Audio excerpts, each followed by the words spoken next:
నేనే దేవుడినని చెప్పుకునే ఒక వెధవ చివరికి ఒక ఆడపిల్లని 15 సంవత్సరాల నుంచి వేధించి, హింసించి ఆ పైన ఇప్పుడు జైలుకు పోయాడు.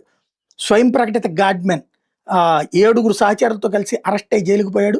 తప్పు ఎవడు చేసినా, ఏ మతమోడు చేసినా తప్పంటాం. అది మాకున్న అలవాటు.